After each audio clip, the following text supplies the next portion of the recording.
Welcome to the Fighting on Film podcast, the podcast all about classic and obscure war movies, from the Normandy landings to the days of chivalry and swords. If it's been captured on film, we're going to try and cover it. I'm Robbie of RM Military History. I'm Matthew Moss of Historical Firearms and the Armourer's Bench.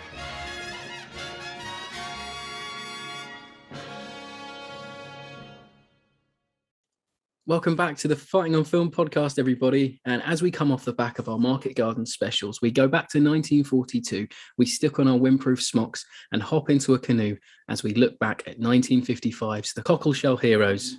And who better to join us for this one than none other than historian Saul David, who has just released a book on the SBS called Silent Warriors. Saul, we're delighted to have you on the show. Oh, delighted to be here. Thanks for inviting me. Thanks so much for coming on. Yeah, thank you. And you know, the book's doing so well. We're really glad to see it doing so well. It's good. It's well timed, actually. The podcast, I have to say, a week after publication.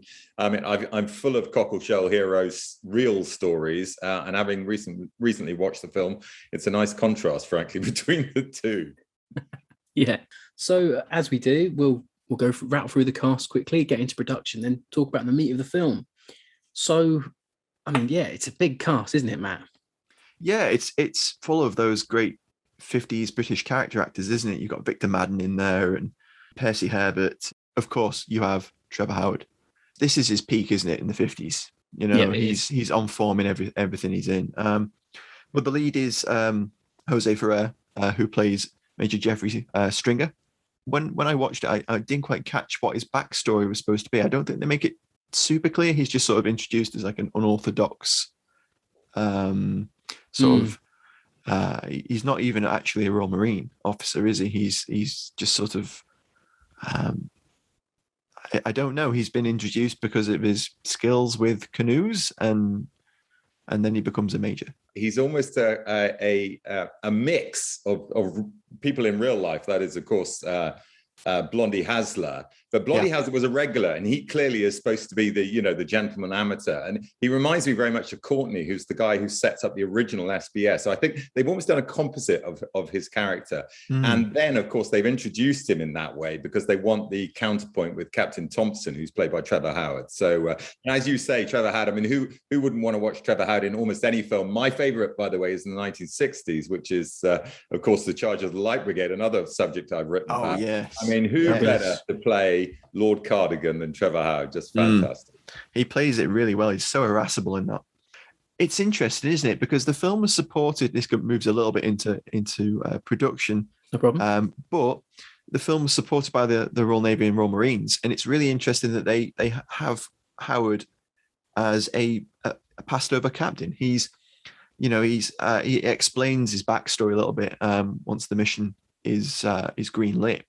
And he tells, I don't think Major Stringer hears any of the story, but he explains that he was at Cambrai, or I think it was, and that's it.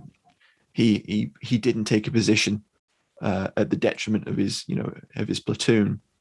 He kept his men safe rather than pushing on, and he's been passed over ever since. So I thought that was really interesting that the Royal Marines were prepared to put so much stock into the film. It's filmed at Eastleigh Barracks.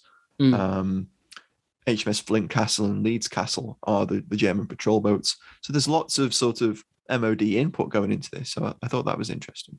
I think the reason is because the Royal Marines today and the SBS, of course, because it was really Royal Marines Commandos or Royal Marines Special Operations who actually carried this operation out.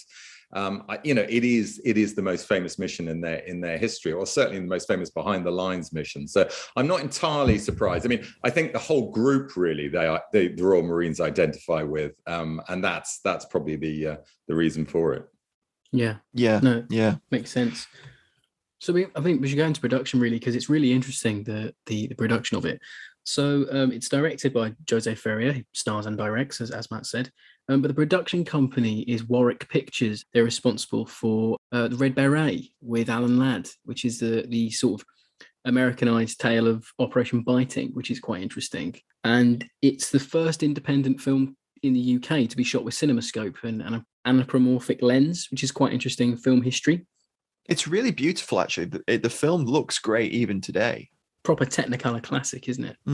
Shot in Portugal, some of it, wasn't it, for the Bordeaux scenes? It is beautifully shot, and I think it's interesting that you say that Warwick Pictures also did the Operation Biting film, The Red Beret, because that's a very iconic but probably less well-known story of airborne forces at the beginning of the Second World War. And but as far as the airborne, as far as the parachute regiment is concerned, equally iconic. So I wouldn't be surprised if they got their assistance in the making of that film too. Yeah, I think they might have actually. That rings a bell. Topped the box office in 1956. I couldn't find an actual budget this week. It's really annoying. Apparently it did well in the UK, but not so well in the US. Yeah, I think that was Warwick's downfall in the end. I don't think they could get a lot of traction overseas, which was a shame. But they were, obviously using American stars, because Jose Ferrer was a big star over there, which is a bit of a shame. And I know that Bill Sparks and Blondie Hassler walked off production because of the representation of the mission. Which is a very interesting little tidbit there. But I've got 2 retro reviews this week, and they are very contrasting. So firstly, I found this article from The Sketch from November 30th, 1955, and it's called "Stop This Distortion and Show Us As We Are, Please C.A. Lejeune." It's a write-up about representation of British troops and British accents in the Second World War. It obviously mentions Operation Burma, which got the brunt of some controversy in its day. But so it says about Cockleshell Heroes, it said, "There is nothing to outrage British feeling in this arrangement. Mr. Ferret is a good actor and a man of sensibility. He conforms with tact to kindly portray a British officer, albeit an odd one, since the script presents Major Stringer as an idyllic amateur who is quite incapable of controlling his men until the hard-bitten regular soldier, Captain Thompson, gives him a thorough dressing down and turns this forlorn hope into a triumph. Nevertheless, Mr. Ferrer remains alien to the spirit of Operation Cockleshell. With the best will in the world, he seems out of place, both as actor and director. His handling of the mission and the men does not remind us of our share in the war. The climax, synchronizing the dawn shooting of 4 British prisoners with the destruction of shipping, is untrue to history and subtly false to British sentiment. Once again, Hollywood has edged itself into our island story and made us look smaller than we really are." I mean, wow. Interesting. Yeah. And that contrasts, interestingly enough, with the premiere review from the Daily Mirror from the Friday the 18th of November, 1955.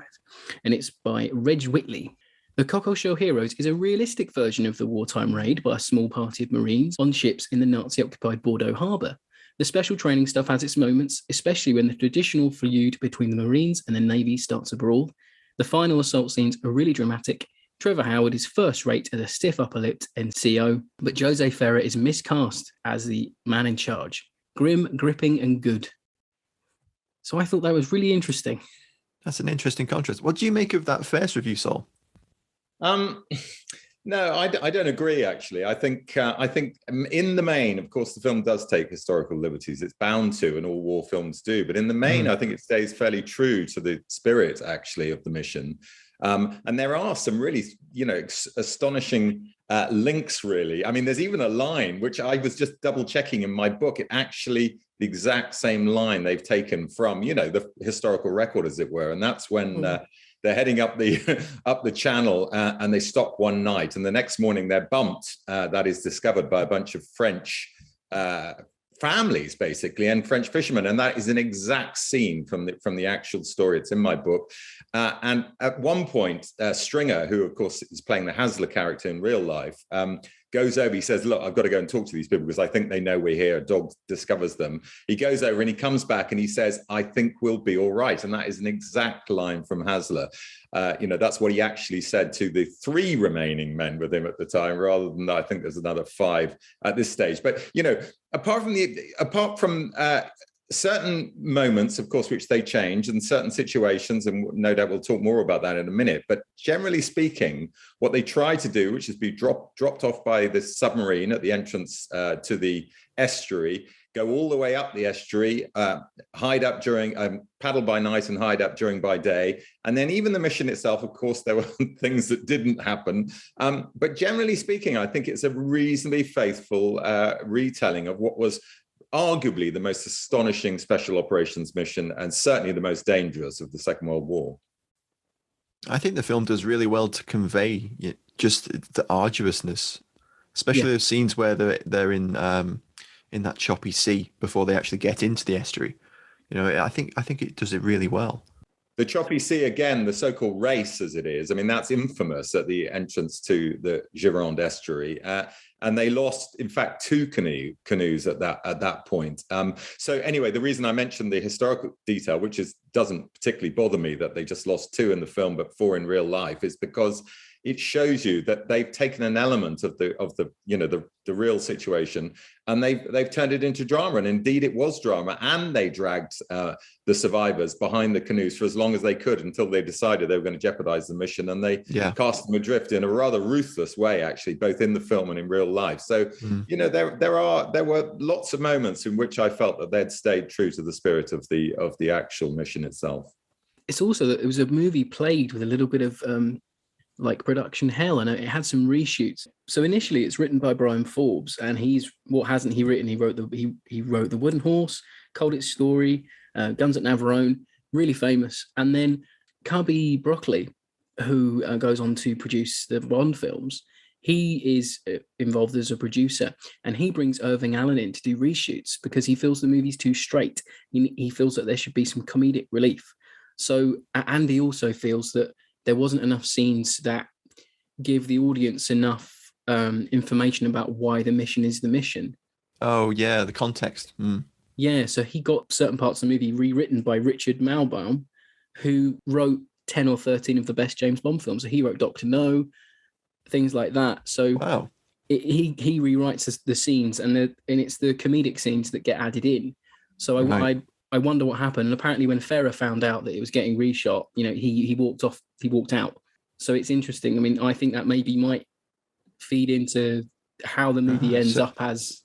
So he may have made a much straighter film. Because it's initially based off of a Reader's Digest write-up of the Cockleshell Heroes. It's probably the first war movie we've done that's had real issues behind the camera that kind of affect the movie in a way. Yeah, you can sort of tell where they've slotted in that scene where they talk about the radar equipment. That's the one that was added in. Yeah, thinking about it, I can see where they have slotted that in. It's just a couple of German officers discussing, what's on those ships. Yeah, so there's exposition there, isn't there? And earlier, I think you're referring, Robbie, earlier in the film to when they they talk specifically about what the mission is. So it's quite clear that they need to sink these ships because these ships are bringing in vital war materials. That's all you need to know, really, in effect. Then it's a question of training, and then it's a question of carrying out the mission itself. So, I don't mind the humor, to be perfectly honest. No, I don't either. Yeah, there's some of the best scenes. The humor's all made up, but actually, a film of this type, which has, in many ways, although a successful but also a tragic ending, as you can see, the way they have that kind of ghostly image at the end of the 8 figures and the 2 real figures. I think you do need a little bit of light relief, actually. Even going back to my book for a second, even in my book, in some of these amazing death-defying missions, there is humor as well. Because if ever, as a writer, whenever I see humor, I always want to bring it out. And I'm sure that people who are making films, when they saw the first cut of this, it probably did need a bit of leavening, something a little bit more lighthearted. And actually, in the end, although both of you quite rightly say, or point out that it wasn't a great success in the States, that's mainly because there's not a big American interest in terms of the heroics. There aren't many big British war movies that did well in the US, are there, really? No. But to top the box office in the UK is pretty impressive. So they did something right. So I think that probably moves us on to talking about a little bit about the plot and, get into the Ali Taliar face scene. So it's a loose retelling of Operation Frankton from start to end, really, isn't it? And it kicks off with, as Matt said at the start, you've got Stringer coming in and setting up this band of Marines to go and blow up some ships in Bordeaux. It's all quite. It's very ABC, isn't it? It's very, here's your Marines, here's your middle soapy odd bit, here's your half hour of action. Yes, it's that classic formula, isn't it, where you get training, character development, a little bit of men on a mission, isn't it? Men on a mission, a little bit of jeopardy, and then there's the mission. You get to know they're developing the characters. You're beginning to invest in some of the characters, Ruddick in particular. Yeah. who's one of the Marines, a really big guy. I mean, he's the kind of, he's the weightlifter, or he's the strong guy, runs everywhere. Everyone's catching lifts at one point during the training run when they're coming back from this flight, and Ruddock runs all the way. I mean, he's looking absolutely knackered by the time he gets there. But they're kind of setting up. He's the physical guy among the group, and I thought the characters were quite nicely developed, actually, albeit very old-fashioned in the case of the Irishman, who, frankly, you'd be laughed out of court and probably arrested if you tried to write a character. It's very much a caricature. The one that is it when they're introducing each other in the barracks after they've had their big fight. Doesn't one of the guys say, "Oh, and here's our friend from the IRA," and you're like, "Oh, hang on, that wouldn't fly now, would it?" I forgot about that. That bit probably gets cut out of if ITV run it, I think. Yeah, I think probably would. It's that middle soapy section. It's a bit soapy with Ruddock like going off and. Well, that's great, but I mean, if you want to criticize any parts of the film, I think you get this quintessentially sort of British 50s scene where a wren is singing to a pub with the backing of a piano and a harmonica, which is and then there's a big punch up between Royal Marines and Royal Navy sailors, which is bringing in that rivalry between two interdependent siblings, isn't it? Really, true. But it's a good scene. There, it's a very Western style brawl. Isn't it is a bit, but that again, a paratrooper has that. It does. Gosh, it does. Yes, it has that. And there's countless other films that do that punch up, and it's, I suppose at the time, it's one of those methods of showing the men melding together. Yeah, as a unit. I think that's one of the. There's an element almost of slapstick of that scene. I mean, you guys have watched far more films than me, probably even from the 50s. And I don't know whether that was much loved at the time. I have to say, although I like some of the humor, I thought that kind of slapstick was that slightly jarred on me, I have to say. Well, the singer was, I think it's pronounced Yana, Pamela Gard, who was a household name at the time. So they've obviously slid her cameo in, to get that name out there when the film drops. Yeah, her voice was far too good for a pub singer. Right, yeah, exactly. Exactly. I mean, she was phenomenal.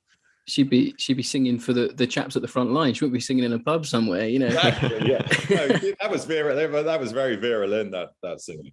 It was. I mean, I think it's maybe one of those things that it's trying to be something for everyone at times. I think this movie, sometimes it falls into a little bit of, it doesn't quite know what its audience is certain times until we get to that last section, which is just pure mission. I think it's a bit of a misstep. Yeah, a little tone, bit. But it's forgivable. I mean, the rest of the film is tightly knit together in that it's clear character development and then the actual story, the operation. By the end, you do feel that these lads are a group of people who will do the extraordinary for each other. It's where the cast comes in. They're all proper British character actors that have been in countless war films before and then go on to do countless war films after. So they know what they're doing and everyone feels real. Everyone feels, apart from Farah, because he's just barely in it. For me, he's just not in it enough to merit being the main star. But I feel towards the end, I did start... I didn't initially. I was like, "Oh, I don't know if I'm going to side with anyone in this picture," because it sort of lost me halfway through. But by the end, I was really rooting for the group of lads. I really wanted them to see their mission through. There's a lovely scene which I think sums up Farah's role in the film. To be truthful, because he's the one who is miscast. I agree with that. The point that was made in one of the reviews. But there's a lovely scene where Thompson, who is giving his backstory, basically, Captain Thompson, the Trevor Howard character, is giving his backstory, and Frere's asleep. So he gives this very, very kind of moving speech about why he wants redemption, basically, and Frere's asleep. So that's really a Trevor Howard masterclass, that scene, and you don't need Frere in it, frankly. So it works out quite well, but it shows you how sort of redundant he was to bits of the film. And it's interesting that they try and set it up as Howard's character Thompson being the Royal Marine captain who will straighten the men out, where they don't really show the men as taking advantage of Stringer, which I think sort of undermines that idea a little bit. So they sort of say, well, the reason they didn't manage to canoe up the Medway or wherever it is they go first is because Was it the Thames? It might be the Thames. Yeah, it was on the Thames, is purely because you aren't handling them as Marines. You aren't, giving them the discipline that they need. But they don't seem to be taking the liberty of, Stringer's style of command. No, and there is a contradiction here. In the real world, special operations is always full of these very individual characters, and they always operate on a much looser discipline. Certainly in terms of bull and drill, or what we think was classic military discipline. Yeah. You're individual, and you're supposed to look after yourself. You're supposed to do things properly, but you're allowed to do it under your own steam, as it were. It's self-motivation. Those are the sort of characters they're looking for. And there's even a line actually that Ferrier delivers in which he says what they're looking for: individualists, who we don't have to order around. And that is exactly what really happened. The point about it is that they, generally speaking, if they were run by good people, and Hasler, the Stringer real character, was a good person. He was brilliant at picking people. That's how these units operate. So the idea that they've set him up to find those people, and then he almost fails in the sense that they take advantage. Although I agree with you, they don't really. I think they got a lot of mixed messages in there. It doesn't really work, that setup. Perhaps that's the rewrites coming through early on. Perhaps I couldn't find anything to the fact, but maybe the Royal Marines didn't want. Maybe they didn't want that representation on screen, or the Navy didn't want, someone didn't want, them to sort of be portrayed maybe that way. Maybe it was just, it's a time of national service. Maybe you can't show military life to be a relaxing sort of jaunt. Maybe you have to show it to be quite regimented. Possible. I'm not sure. Possible. The context of the time, 1950s, absolutely possible. It's just, then and now, people who go into these types of units. I think there's a confusion really in the way that they were portraying the unit, to be truthful, because yes, they were Royal Marines, but they were Royal Marines Commandos Special Operation, and that's very different to a normal Royal Marine. So you're getting very much the, Eastney Barracks, for example, the idea that they were part of the Royal Marine structure proper is a mistake, really. That's a misreading of the situation. And so I bet you there was tension with the way the Royal Marines wanted to portray them, but how they actually was a bunch of, self-motivated mavericks, frankly. And you need those sort of people to be prepared to go on what was in effect a suicide mission.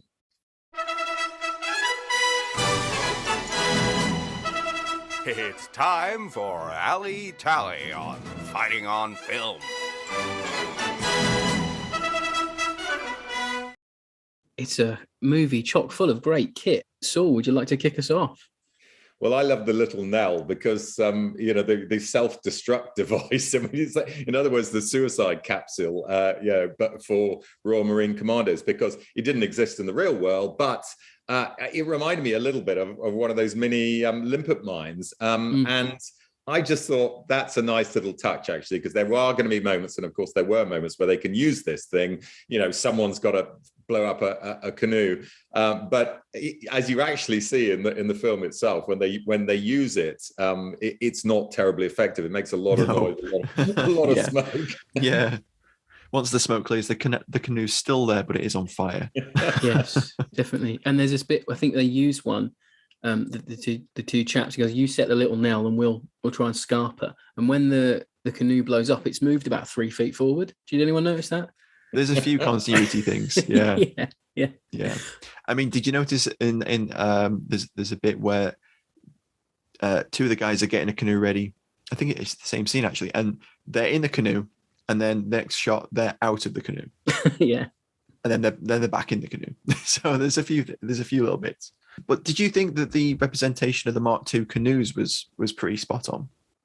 The canoes look good, actually. I mean, I have to say, as a historian, I much prefer the people and the stories rather than really drilling down into the kit. I'm not, some historians love all of that. James Holland, for example, knows exactly what all the kit was like. I mean, they look reasonably faithful reproductions to me. What mystified me, of course, is that they suddenly morph from being canoeists with limpets, which is what actually happened, to frogmen. So yes, they do. There's a lot of confusion between the two. They did have frogmen in the Second World War, but they were not in this unit. So, and you didn't need them. The reason they were portraying them in the film was obviously for thematic purposes. Yeah, they just have a little rod which you place the thing on, and that gets it, because obviously it's got to blow up underwater, because that's what holds the ship and that's what causes it to sink. So you need to get the mines down there, but they just had this 6-foot rod, and that pushed it under the water enough. So you don't need to get out of the canoe. And of course, if you're getting in and out of the canoe, it takes more time. It's easier to spot you. I mean, if you just stay still in a canoe, the actual mission, there were many moments where there were sentries looking at them. In fact, there's one moment where they stop still, hold themselves against the ship, and a sentry is looking directly down at them, but it's very difficult to tell what's going on in a low profile canoe. That's why they were so effective. You've got people swimming around in the water and getting in and out of canoes. It's nowhere near as stealthy, should we say. It's just shocking how quickly like they just turn up in wetsuits. I'm like, when did they put them on? They had windproof smocks on like 2 seconds ago. Like, how did they get any of that on? It did perplex me a little bit, considering as well that they'd not been mentioned up to that point, I don't think. Ever.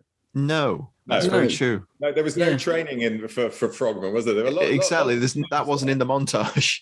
Yeah, Ruddock puts his hand up in the submarine and goes, "Oh, I can use a wetsuit. I'm a diver." Oh, good. There's none of that. It's just perhaps they just wanted those cool underwater scenes where I think you're swimming towards the camera with the limpet mine. I think that's what they wanted, wasn't it? Yeah, I think so. I think that's absolutely right. They're going back to the submarine. Actually, there's a great scene where they're being depth charged, which of course actually happened to a lot of these special operations guys in the Second World War, and it's one of the most striking things about their experience. The guys in the Navy are all used to it in the submarine service, but these special operations guys who just catching a lift basically to go to where they need to go are not used to it at all, and it's an absolutely horrifying experience. So, but they use that for dramatic purposes in the film, because they've got to knock out one of the commandos, so that Trevor Howard character, who's only going along to see them off, can then take over, get in one of the boats, and redeem himself, as we discussed earlier. Yeah, Trevor's seen all the training. He can manage. He hasn't been in a canoe up to that point. No, he's never paddled anywhere. It's not the easiest thing to do. I'm doing a charity paddle maybe next year at some point with the SBS, and I'm dreading it because it is absolutely knackering. It is upper body. It's a killer. But yeah, he does step. Obviously, he wants to sort of redeem himself in his own mind. Yeah, it's a nice arc. I like his arc. I think he's I think we all agree. I mean, Trevor has not only a terrific character, but they've really built the script around him, in my view. I think so. Which is he is the lead, really, isn't he? Yeah, which is why Ferrer really gets gets marginalized. But maybe because he was directing as well, he didn't want to be on screen all the time, and he I don't know if that's a factor. So Matt, your alley this week? I think it's going to be the limpet mines. I've got a few, I'll go be honest, but the limpet mines, they were developed by Military Intelligence Research, Cecil van der Peer Clark and Stuart McRae. Before the war, actually. They started working on them before the war. And it's just a great concept. You need to haul a ship below the waterline. How do you do it? You put some explosive on a mine. And it's a great idea. I don't think the ones represented in the film look exactly like the mines that were developed. But they're good enough. They're representative. Yeah, and they were fairly faithful in the sense of what they did, which is basically cling to the hull of a ship. That's all you need. I mean, you don't need the exact reproduction. They also had a very similar timing system where you broke the seal on the timer and it gradually and that triggered the explosion. So all of that, I think, was well done. I mean, interestingly, in the Mediterranean, when they started using the original limpets, they found they weren't powerful enough, so they built a kind of a multiple limpet, which is a triple and even a quadruple. They, of course, were heavier to carry and harder to put on. But, there were some people in the SBS mad enough to try to use them. Yes, most definitely. Yeah. I think I mentioned it earlier. Christopher Lee plays the submarine captain, who is actually the only character in the film who portrays the real person. I think it was Alan Rakes. HMS Tuna, isn't it? Yeah. Rakes. We just say that's a fantastic name for a submarine. Yeah, the Navy knows how to name ships, doesn't it? Yeah, they do. And he has a great deck coat on right at the very end of his sequence. Christopher Lee doesn't have a lot to do in that film, but he comes across as a decent submarine commander anyway. So very stoic, isn't he? Is it one of his earlier films? I mean, obviously he's got a minor part in this, so it's quite early for him. Yeah.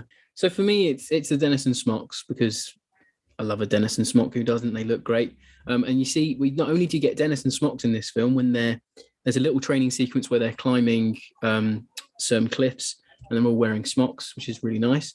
And then on the mission, they switch into windproof smocks, which is really nice to see. I don't think you've seen many of them in movies, really. In Heroes of Telemark, there are some.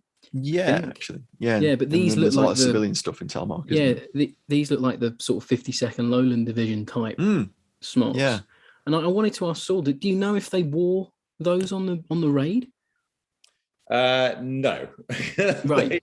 they had a camouflage suit, camouflage and waterproof and windproof suit. So basically, a top. I mean, you I suppose arguably you could call it a smock, but it wasn't like the airborne smock or the smock they used there, and trousers too. And interesting enough, there was a debate as to whether or not they should have the badges of rank. Now, this was after the infamous Commando Befehl order, which was the killing of commandos that was ordered by... Which is hinted at in the film, isn't it? Yeah, exactly. That was ordered a couple of months before. So they knew that was in, that was the danger if any of them were caught. And the reason they had their badges of rank and their Marines markings on is because they wanted to show that they were soldiers. They didn't want to pretend they weren't servicemen on a job. Of course, the one person who shouldn't have had his rank on there is Trevor Howard, because he wasn't going on the mission. He was wearing Lomas's kit, but he has his captain's pips. Yeah, I don't know how they hurriedly stitched those on. I didn't even make the connection. Oh my god! No, I noticed that just 10 minutes before we started recording. I watched a couple of scenes that I wanted to double check on, and there he is with the pips. I was like, okay, perhaps Trevor throw him a sewing kit, like quick, get them pips on that smock. I mean, perhaps Trevor brought that along in the hopes that he might get threes on a canoe. I just got this image of Trevor Howard clutching a sewing kit and some pips, thinking, please, I want to go. Oh, that's great. A quick one, and it stood up like a sore thumb, and it made me laugh. I had to pause the film. I think I laughed too hard. Was when the German patrol boats are chasing them.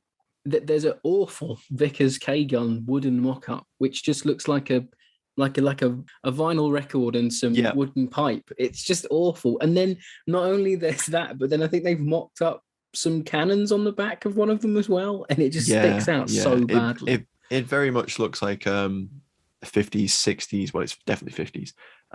Sort of. It almost looks a little bit like a lifeboat, doesn't it? And they've put a couple of... there's a lot of guys on all of those boats, actually. Like the Germans were not short of manpower in Bordeaux because they were stacking up their patrol boats.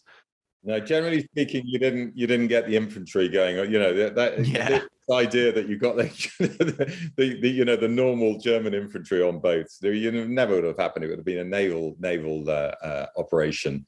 Yep. By sea and by land, of course, you can use some of the. But actually, interesting enough, that whole area was under the command of the Navy for obvious reasons, because it's a big naval. So actually, the command of a lot of the soldiers, even on the ground, would have been naval too. But anyway, that's a minor issue. Yeah. We're not going to be overly concerned with whether they've got the right. No, but that is a good Vickers K gun. I mean, that's the kind of thing I would have mocked up in my dad's shed as a kid. That was great. You'd have been the envy of the street, wouldn't you? I know, yeah. and then just quickly, there's Bedford OYs with that you see predominantly. So, and that's the first time we've had any Beddies feature for a few weeks. While, it was just nice. Hello, I'm Al Murray, and you're listening to Fighting on Film, the world's #1 war film podcast. So, Saul, you're our guest. Please, your fave scene. Well, I love the character arc of Trevor Howard. One of the moments where he's coming round and he's buying into this group of misfits as they begin with this group of undisciplined misfits is when he goes in search of Ruddock, who's gone missing basically, and Ruddock's one of only 8 people, so they need to get him back before the mission. Goes to find him, goes to his house and speaks to the wife, who's clearly got a lover in tow. In fact, the lover then comes and speaks to him and gives him a bit of lip. He then goes and drowns his sorrow in a pub where he meets Ruddock and realizes what Ruddock's about to do, and not only encourages him, but virtually orders him and says, take as much time as you need to give that guy a good hiding. And then the scene itself is basically the fight going on while Trevor Howard's standing outside. And all you hear is the noise of the punches, the noise of the furniture breaking, the noise of his wife screaming. And then eventually the guy comes through the window. Meanwhile, a policeman's watching. Trevor Howard's talking to the policeman saying, don't worry, we've got this in hand. And the policeman is entirely cooperating and saying, no problem. This guy obviously needs to be dealt with. So there's a little morality tale set in all of that. And I thought it was nicely done. It was a bit slapstick too, to be honest, but I thought it was well done. Yeah, it's better handled than the bar fight. I do like that. I think perhaps maybe Trevor wouldn't have been as hard on the live-in boyfriend if he hadn't kept calling him soldier. Oh, yes. Yeah, he does give him a bit. I don't take any orders from you. I'm not, but the dialogue with the policeman is just fantastic. And he's going, oh, should I stop it? And it's quiet this evening, isn't it? Yeah, I just love it. It's just great dialogue. I think that's where those reshoots come in, and the rewriting of the script by Malbaum. It really sort of shines through in those sequences. There is some great dialogue in there. Yeah, I think it's a development of Howard's character as well, isn't it? And then obviously Ruddock, who's who he goes with on the mission, so it's a nice little. Exactly. So that they're setting up the buddy thing, and of course, that won't be resolved until later, as I've explained, with the incident on the submarine. But they've set up nicely the bond between those two, and they're going to go all the way to the end together, and it's nicely done, I think. No, it is. It is. Matt, my favorite scene. Well, I think I really enjoyed the scene where Stringer is trying to weed out who from the volunteers that arrive he's going to take into training and take on the mission. And he decides the best way to sort of pick out the individuals, the men he needs with the right fighting spirit, is to get them all kitted up as paratroopers and throw them out of a plane and see just how long they last, and can they get back to the barracks in German kit.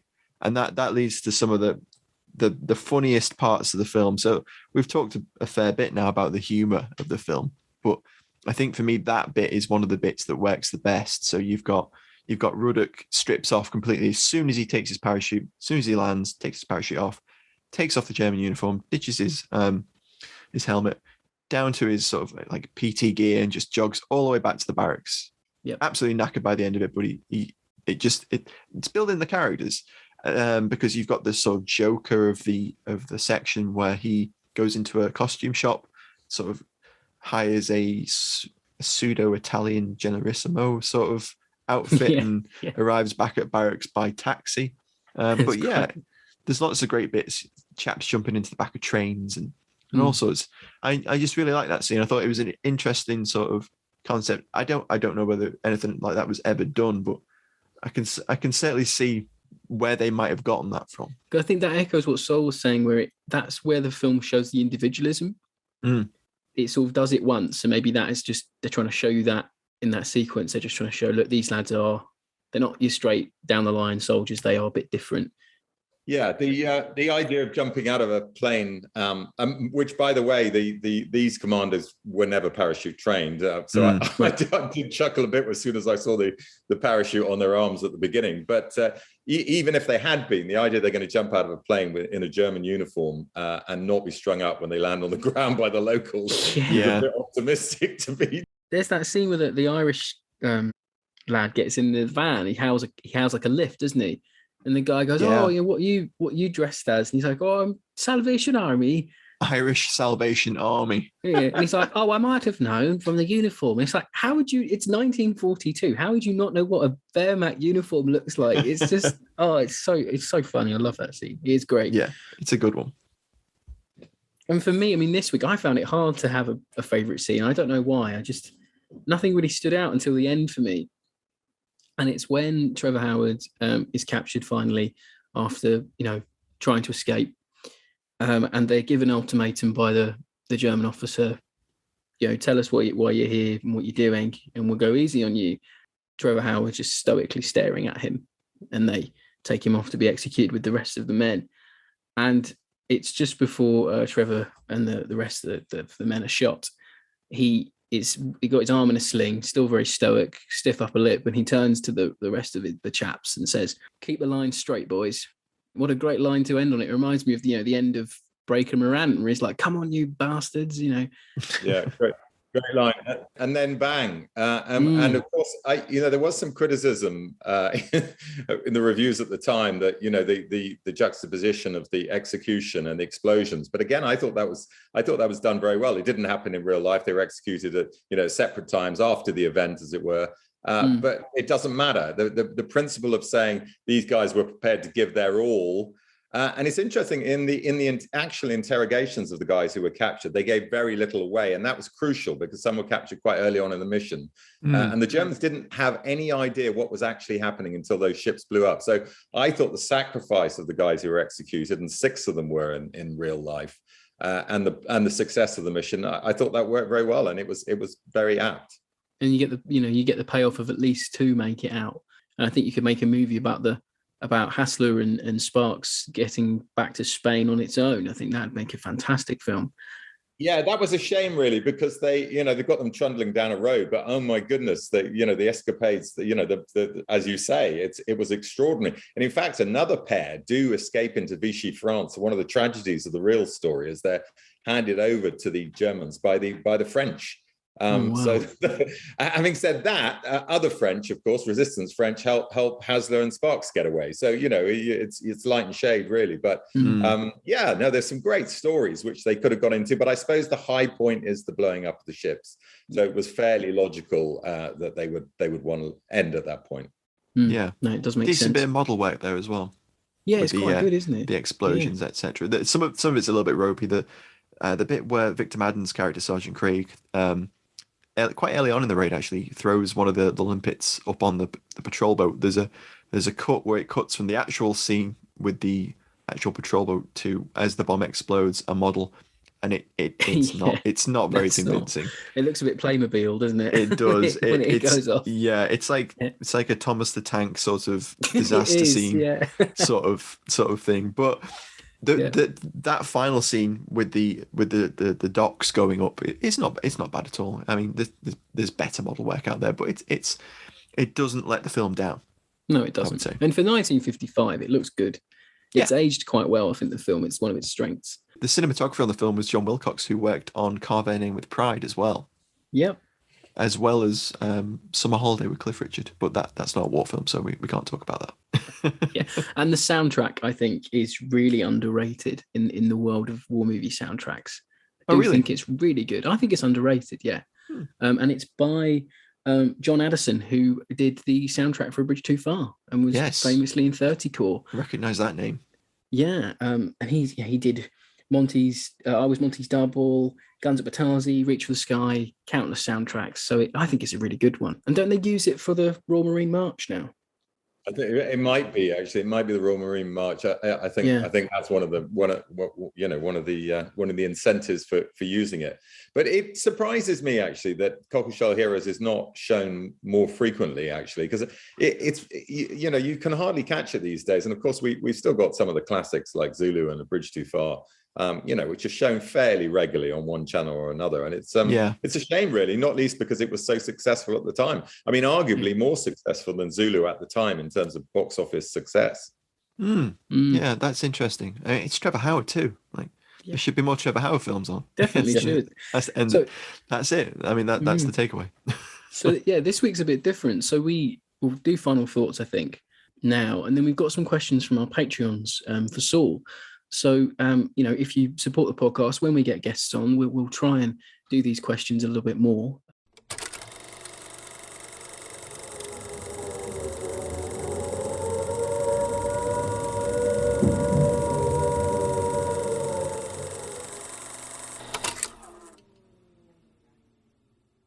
So, any final thoughts on Cockleshell Heroes?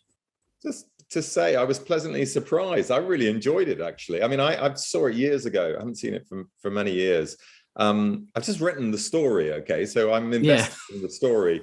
But there's also a risk as a historian. You've got far too much detail in your head about what really happened. You're picking holes in a dramatization. And as you said earlier, famously, Hassler walked off the set, or at least he refused to go to the premiere. Hassler and Sparks, interesting enough, were technical advisors, but Hassler was the one who was closest to the action, so to speak. And he although he didn't get on with or he disagreed with what had happened in terms of the final cut of the film, it may be a bit of solidarity with Ferrer actually, in the fact that he wasn't happy either, because they became lifelong friends, believe it or not. Very different characters, but they became good mates. So but overall, I was pleasantly surprised. I thought it was a good film, stayed true to the real story, and was pretty entertaining too. Matt? I enjoyed it. I thought that the pacing with the first two acts being very sort of methodical in showing the training and the development of characters was perhaps a little too drawn out. But the payoff at the end is great. Well, for one, we get to see Trevor Howard with almost every type of Sten gun ever made in this film. Yeah, so nice. It's another continuity thing. But just before the scene that Saul mentioned earlier with the French fishermen and their families, he's the one who's on lookout, and he's armed with a Mark II Sten. In the next scene or next shot, he's holding a Mark III, and then later in the film, he's holding a Mark I Star, which is a fairly rare Sten that you don't see too often. But that's something I forgot to mention in the alley tally. But I really enjoyed the film. I think its effort to sort of portray the action is commendable, because obviously it's difficult to make a film about something that was a success, but also one bought at a high price. Yeah. So you need to get your audience invested in those characters to feel the weight, the emotional weight of that ending, I think. And I think the film does that. Yeah, I mean, it's sort of the same for me, really. The pacing annoyed me a little bit. I think they could have done more with the mission. Maybe have half the film be the mission, half the film be the training. That would have been better for me. Just as a viewer, I'd love to have seen more of the mission, because it was really well done and really sort of tense. I really wanted everyone to get away. And the ending is quite hard hitting. That ghostly image of them all walking together at the end, I think, is really nice, and a different way of wrapping up a 50s war film. I think it's sometimes these movies, not British movies maybe, but more American films, they don't usually show the price of an action as much sometimes, and because some of the movies we review are fictional as well, based in reality but fiction, they don't touch on the human cost of it. But I like the fact that the movie at the end did show the men that passed on the mission, which was really nice, and it was a nice end. I enjoyed it. I think it's hard not to like a Technicolor 50s movie. They've just got a charm to them, and you can. I think when I was writing my notes, I was quite critical of it, but then today I sort of softened up on it. I'd watched a few more scenes, and I thought, actually, you know what? I can't hate it as much as I thought I did initially. And I sort of have softened up today. I'm thinking, actually, yeah, it'll stand the test of time just because the actors that are in it. I think it's the cast for me that really elevates it. It's the cast. But yeah, so as I said, we got some questions for Saul from our Patreons. So hopefully Saul's not too overcooked with his research for the book. He won't mind answering some questions. So first off, we've got from Andy Moody. He asks, I remember hearing that there was an SOE operation going on at the same time as a Cockleshell Heroes raid in Bordeaux. Brave as these guys were on operations, does Saul think the lack of inter-agency and inter-service coordination was a problem, and one that was symptomatic of a British make-it-up-as-we-go-along method?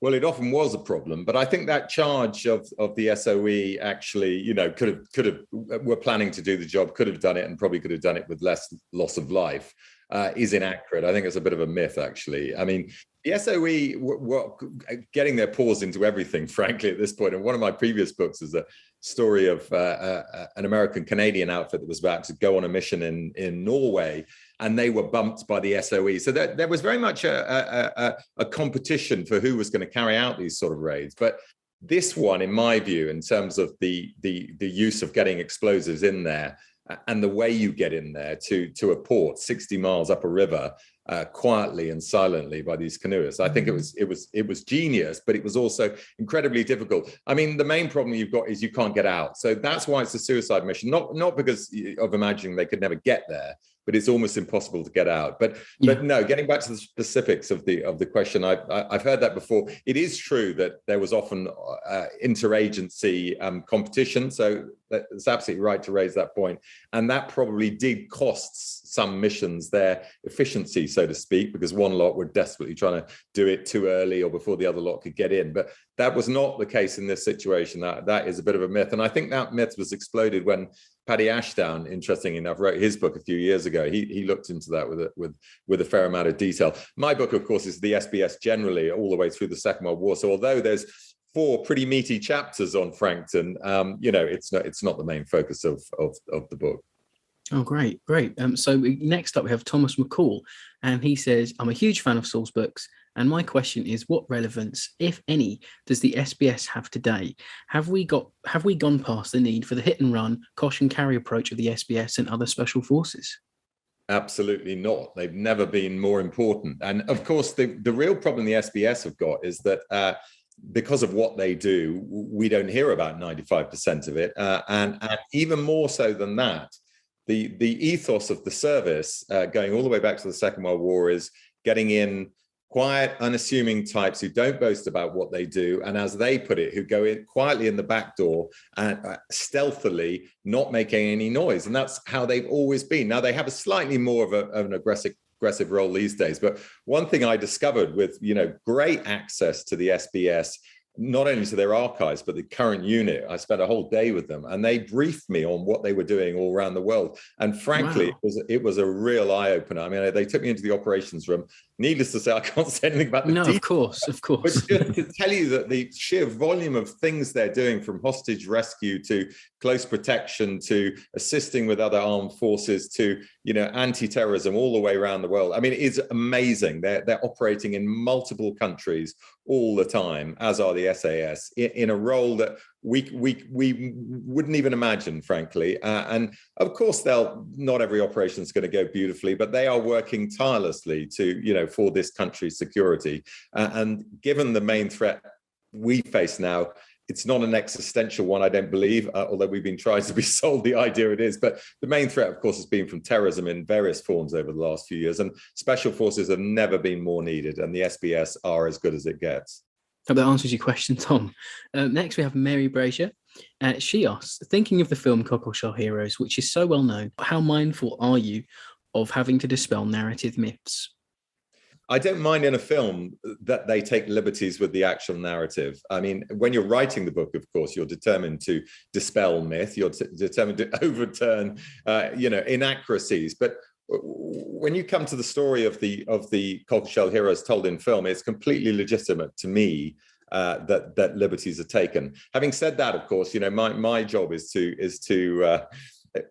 it's to big up the story if it deserves it. In other words, you're always looking for drama, you're always looking for humor, you're always looking for human interest, frankly. If you want to sell a history book, you need all those elements, just as you would in a novel and just as you would in a film. We're not allowed to make stuff up, and that's the beauty of a film. And I wrote a few novels maybe 10 years ago. In fact, one of them came out 4 or 5 years ago. And that was a great release for me as a historian, actually, to be able to cross that invisible line, as it were, and actually make stuff up, because you know the basic background to the story, but you can start speculating through character and plot. So there's a lot of room in my mind for both historical fiction and good war films. And I don't mind that they don't follow absolutely accurately the narrative, the true narrative, so to speak. Absolutely. So the last question we have for you today, Saul, is from Paul Hicks. And he asks, with Jose Ferrer's accent not being close to being British in the Cockleshell Heroes, how much historical inaccuracy can you take before you say enough is enough? Side note, what's your favourite inaccuracy that's made when you switch off a historical war film? Ooh, crikey! I mean, that's a tough one. That last one, there might be a list. Actually, I've got a good one for the last one, which I'll come to in a second. I mean, Jose Ferrer was miscast, as I think we've all agreed, in that role. It should have been, Trevor Howard, frankly, could have played played the role. You could have switched it. I think he was brilliant as the captain, but he could have played the main role. I don't mind that they get the accents wrong. I don't mind that they get some of the actual story wrong, to be honest, as long as they stay true, as I said before, to the spirit of the real story. And they did that in this film. I think the overarching story of the mission and how it was carried out stays very faithful to the real thing. So I don't mind the odd liberty, and I don't mind that they get the kit wrong and all of that, and I don't mind the dramatic license, to be truthful. What's my favorite inaccuracy in a war film would have to come from Zulu, which is arguably mine and many other people's favorite war film of all time. But there's a great scene where they're singing Men of Harlech. As I think it's either as the battle's about to begin or the battle ends. I can't remember exactly where it is. Towards the end, isn't it? Yeah, the Zulus reappear and they go, "Oh God." That's right. Start singing. That's right, and they're singing "Men of Harlech," and it, in other words, it's a war chant to each other. And while that's true to a certain extent, there's a certain amount of mutual respect, albeit horror on the part of the Zulus is how many lives they'd lost there. But what is inaccurate is the idea that the South Wales borderers, and both of you may be surprised to hear this, were actually dominated by the Welsh. Not true. In fact, They weren't even the South Wales borderers at the time. They were the Warwickshire Regiment, which morphs into the South Wales borderers a few years later. But when the Zulu War takes place, they are the Warwickshire Regiment. And I did a breakdown of it in my book Zulu, and only a very small percentage were actually Welsh. So the chances of you getting a group of them singing Men of Harlech, which probably hadn't even been composed at that time, although I'm not absolutely certain about that, is one of the great myths, really, that they were all Welshmen. That's fantastic. Well, thank you so much for answering those questions. And of course, if you would like to maybe have the opportunity to ask another guest some questions, please do check out the Patreon and consider supporting us. So, Saul, I really want to thank you for coming on. Me and Matt are huge fans of your work. And of course, everyone who's listening, go out and get SBS Silent Warriors. I don't think you'll be disappointed. Most definitely. Well, thanks, guys. Love the podcast. Really good to talk to you, and I'd love to come on again. Let's talk about Charge of the Light Brigade Zoo. Oh, yes. Charge of the Light Brigade. That'd be a great one. You heard it here first, folks. Thank you so much for coming on, Saul. And yeah, everyone, as always, don't forget to like, share, subscribe to the pod wherever you're listening on. Follow us on Facebook, follow us on Twitter, support on Patreon if you can, and we'll catch you again in the next one. Thanks for listening, everyone. Bye.